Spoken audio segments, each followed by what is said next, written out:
हमने बात कर ली आर्टिकल 6 की, जिसमें हमने देखा कि जो लोग पाकिस्तान से भारत आए, ठीक है। अब हम बात करेंगे आर्टिकल 7 के बारे में। आर्टिकल 7 कहता है कि जो लोग भारत से पाकिस्तान चले गए उनकी सिटीजन उनको मिलेगा कि नहीं मिलेगा। तो देखो इसमें भी एक डेट लागू होता है, जिस तरह से हमने आर्टिकल 6 में देखा था।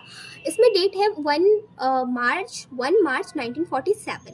1 मार्च 1947 ये डेट क्यों? जिस तरह से हमने आर्टिकल 6 में देखा था परमिट सिस्टम लागू हुआ था, उसी तरह से परमिट सिस्टम दोबारा से लागू हो रहा है ना। हम इसे कह सकते हैं परमिट सिस्टम का रीसेटलमेंट करवाया जा रहा है ना। कुछ लोग रह गए, जैसे ऐसा बहुत बार सरकारी स्कीमों में होता है ना कि पहले इतने से इतने टाइम तक किसी चीज़ का एप्लीकेशन भरना था, अब डेट को एक्सटेंड कर दिया।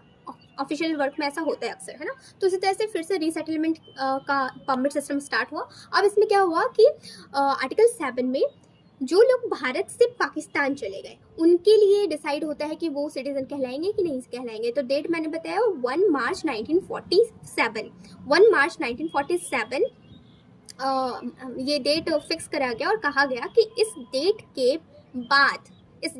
बाद जो लोग पाकिस्तान चले गए हैं, ठीक है, जो लोग पाकिस्तान चले गए हैं उनको नागरिकता नहीं दी जाएगी। और ये ओवर राइड करता है आर्टिकल 5 और आर्टिकल 6 को। क्यों? अगर आर्टिकल 5 और आर्टिकल 6 कह रहा है कि आपको भारत की नागरिकता मिलती है, आर्टिकल 5 और आर्टिकल 6 के तहत अगर आपको भारत की नागरिकता मिलती है आपको मिल रही है, लेकिन फिर भी आपको नागरिकता नहीं मिलेगी, ठीक है। ऐसा क्यों?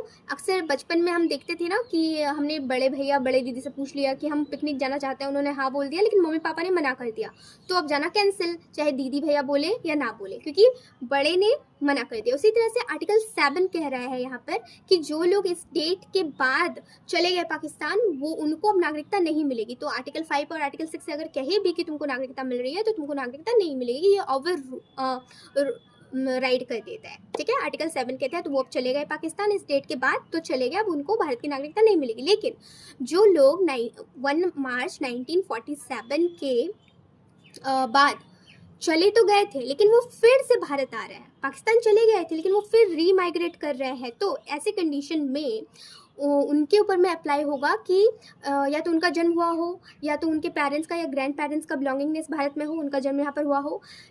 उसके बाद ये जब आए भारत, है ना, रीमाइग्रेशन, जब उन्होंने माइग्रेशन किया तो वो 6 महीने से यहाँ रह रहे हो। उन्होंने रजिस्ट्री एक ऑफिसर को दी करने के लिए कि वो एप्लीकेशन दिया कि उनकी रजिस्ट्री हो सके इंडियन सिटीजन के रूप में, और उनको रजिस्टर कर लिया गया, ठीक है। लेकिन ये सब हो रहा है रीसेटलमेंट परमिट सिस्टम के तहत, ठीक है। तो अगर ऐसा हो जाता है तो उनको नागरिकता मिल जाएगी, और जो उस डेट के बाद गए थे